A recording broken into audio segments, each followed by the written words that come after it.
asrafil anbiya'i wal mursalin wa ala alihi wa ashabihi rasulillah ya jama'in. Ashhadu an la ilaha illallah wahdahu la syarikalah wa ashhadu anna Muhammadan abduhu wa rasuluh sallallahu alaihi wasallam la nabiyya ba'da. Qala Allah Ta'ala fil Qur'anil Karim, a'udzu billahi minasyaitonir rajim. Bismillahirrahmanirrahim. Innamal mu'minuna allazina idza dzukirallahu wajilat qulubuhum wa idza tuliyat alaihim ayatuhu zadatuhum imanan wa ala rabbihim yatawakkalun. Allazina yuqimuna as-salata wa mimma razaqnahum yunfikun. Ulaika humul mu'minuna haqqan lahum darajatun inda rabbihim wa maghfiratun wa rizqun karim. Shadaqallahul azim. Pertama dan utama, marilah kita panjatkan puji serta syukur kehadiran Allah Subhanahu wa taala yang telah melimpahkan rahmat serta karunia-Nya kepada kita sehingga kita bisa hadir di musala yang kita cintai ini untuk melaksanakan solat tarawih berjamaah. Salawat beriring salam kita hadiahkan buat junjungan alam, yakninya Nabi Muhammad sallallahu alaihi wasallam yang telah membawa umat manusia dari alam kebodohan kepada alam yang berilmu pengetahuan. Yang terhormat buya kita yang selalu membimbing kita, dan yang terhormat bapak-bapak dan ibu-ibu yang telah hadir. Al-Quran adalah kitab yang selamat yang diturunkan oleh Tuhan yang Maha Selamat melalui perantara malaikat yang selamat kepada Nabi yang selamat dan untuk manusia yang ingin selamat. Allah menurunkan Al-Quran untuk keselamatan bagi manusia karena Allah tahu bahwasanya manusia tidak dapat menyelamatkan dirinya sendiri. Dan apabila kita ingin selamat, kita harus mempelajari, memahami, mengamalkan dan juga mendakwahkan Al-Quran. Kita mempelajari Al-Quran dari ayat per ayatnya sampai kepada arti-artinya. Setelah itu kita harus bisa untuk memahami Al-Quran, apa tujuan ayat dan apa maksud daripada ayat tersebut. Dan ketiga adalah mengamalkannya. Kita harus bisa mengamalkan Al-Quran. Misalnya disuruh oleh Allah untuk mendirikan solat, kita harus bisa untuk mengamalkannya di dalam kehidupan kita sehari-hari. Dan perlu diketahui bahwasanya syarat diterimanya ibadah itu ada 4. Yang pertama adalah sahnya ibadah. Dengan apa sahnya ibadah tersebut? Yakninya dengan ilmu. Amal yang tidak didasari dengan ilmu tidak akan diterima. Dan selanjutnya adalah bertobat dan juga meminta ampun. Supaya amal kita diterima oleh Allah, kita harus sering untuk bertobat dan juga meminta ampun kepadanya. Selanjutnya adalah amal itu harus tetap dan juga banyak. Jangan kita beribadah hanya di bulan Ramadan saja. Dan setelah bulan Ramadan kita pun mulai lemah iman kita. Seharusnya kita beramal itu harus meningkat dari hari ke hari. Dan selanjutnya adalah terhindarnya amal itu kepada yang membatalkannya. Apa saja yang dapat membatalkan amalan tersebut? Yakninya perilaku-perilaku buruk seperti dengki dan iri dan lain sebagainya. Maka pada kesempatan kali ini saya akan mencoba untuk mempelajari ayat Al-Quran, yakninya surah Al-Anfal ayat yang kedua sampai dengan ayat yang keempat, yang artinya hanya orang-orang yang beriman itu apabila disebut nama Allah gemetar hati mereka, dan apabila dibacakan atas mereka ayat-ayatnya bertambah iman mereka, dan mereka atas Tuhan mereka bertawakal, yaitu orang-orang yang mendirikan solat dan daripada rezeki yang kami berikan menafkahkan mereka. Mereka itu orang-orang yang beriman dengan sebenar-benarnya. Bagi mereka darjat di sisi Tuhan mereka dan ampunan dan juga rezeki yang mulia. Iman, setiap orang pasti memiliki iman. Bahkan Fir'aun pun memiliki iman. Dan iman terbagi kepada dua, yakninya iman yang benar dan juga iman yang salah.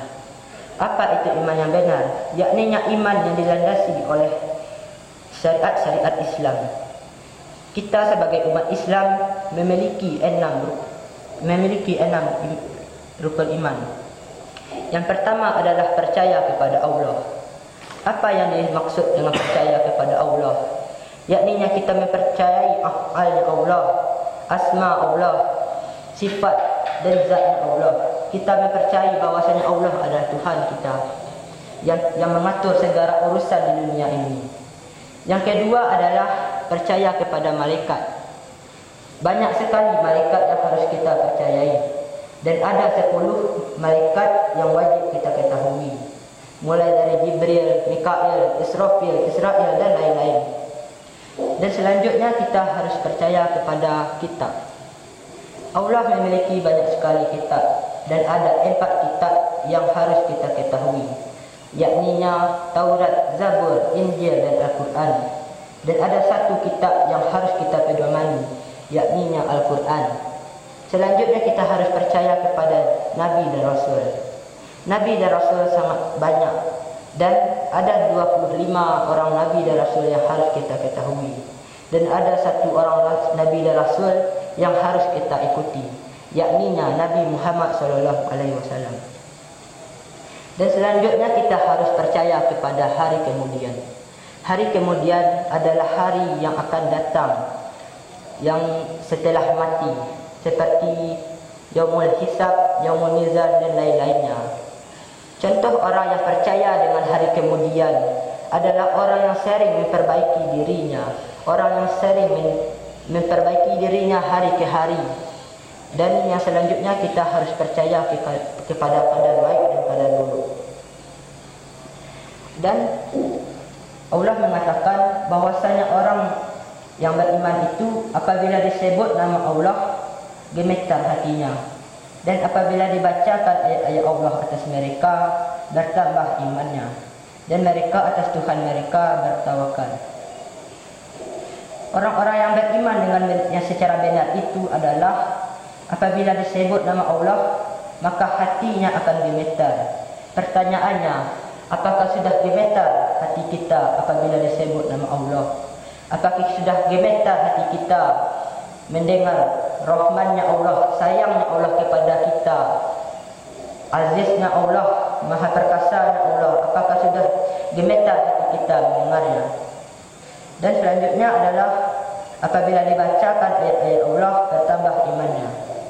Ayat-ayat Allah ada 2 macam, yakninya ayat qauliyah dan juga ayat kauniyah. Ayat qauliyah adalah Al-Quran yang diturunkan oleh Allah melalui perantara malaikat Jibril kepada Nabi Muhammad dan kepada manusia, dan membacanya adalah termasuk amal ibadah. Dan yang kedua adalah ayat kauniyah. Ayat kauniyah adalah segala sesuatu yang ada di sekitar kita kecuali Allah Subhanahu wa taala. Contoh ayat kauniyah adalah seekor anjing. Anjing yang taat kepada majikannya, hanya 2 kali sehari diberi makan oleh majikannya. Ia sangat patuh terhadap majikannya. Bahkan apabila dipanggil oleh majikannya, ia akan bersegera lari kepada majikannya. Pertanyaannya, apakah sudah seperti itu kita terhadap Allah atas segala nikmat yang telah diberikannya kepada kita, baik nikmat yang ada di dalam diri kita seperti mata, hidung, telinga, hati dan lain-lainnya, dan baik itu nikmat yang ada di luar kita seperti pakaian yang kita pakai, rumah, kendaraan dan lain-lainnya. Dan apakah kita sudah bersegera kepada Allah apabila di orang azan? Apakah kita sudah bersegera untuk pergi ke masjidnya atau ke musolanya? Jikalau belum, berarti kita lebih rendah daripada seekor anjing terhadap majikannya. Dan orang-orang seperti itu, mereka bertawakal kepada Tuhannya. Mereka menyerahkan segala urusan kepada Tuhannya. Apabila didatangkan oleh Tuhannya keburukan, ia akan bersabar. Dan apabila didatangkan oleh Tuhannya kebaikan, ia akan bersyukur atas kebaikan yang diberikan oleh Tuhannya tersebut. Ya, yaitu orang-orang yang mendirikan solat dan juga menafkahkan sebagian rezeki yang telah kami berikan kepadanya. Kita sering mendengar bahwasanya solat adalah tiang daripada agama. Orang yang mendirikan solat adalah orang yang menegakkan agama, dan yang meninggalkan solat adalah orang yang meruntuhkan agama. Tapi banyak orang pada sekarang ini, orang-orang solat yang meruntuhkan agamanya sendiri karena solat yang tidak benar, karena solat yang tidak karena Allah, karena solatnya yang tidak bisa mencegahnya dari perbuatan keji dan juga mungkar. Dan bagaimanakah solat-solat yang dikatakan sebagai tiang agama tersebut? Yakninya solat yang karena Allah, yang dapat solat tersebut mencegah dirinya dari perbuatan keji dan juga mungkar, sehingga terciptalah akhlak yang mulia di dalam dirinya, sehingga ia pun akan mendirikan agamanya. Dan orang-orang yang menafkahkan sebagian rezeki yang telah kami berikan kepadanya, orang-orang yang beriman tersebut, mereka akan menafkahkan rezeki yang diberikan oleh Allah. Tidak hanya harta yang ia miliki, tapi juga tenaga dan fikirannya. Dan orang-orang itu beriman dengan sebenar-benarnya, dan Allah akan memberikan mereka 3 balasan, yakninya derajat di sisi Tuhannya, dan ampunan dari kesalahannya, dan juga rezeki yang mulia. Dan oleh sebab itu, kita harus menyadari apakah sudah ada salah satu sifat tersebut di dalam diri kita. Jikalau belum, maka ubahlah diri kita, maka introspeksilah diri kita, karena tidak ada yang akan kita tunggu untuk mengubah diri kita selain diri kita sendiri. Dan kita pun tidak akan bisa mengubah diri kita sebelum kita tahu kesalahan dan kekurangan yang kita miliki. Dan hanya itulah yang dapat saya sampaikan. Salah dan janggal saya mohon maaf. Wabillahi taufiq wal hidayah. Assalamualaikum warahmatullahi wabarakatuh.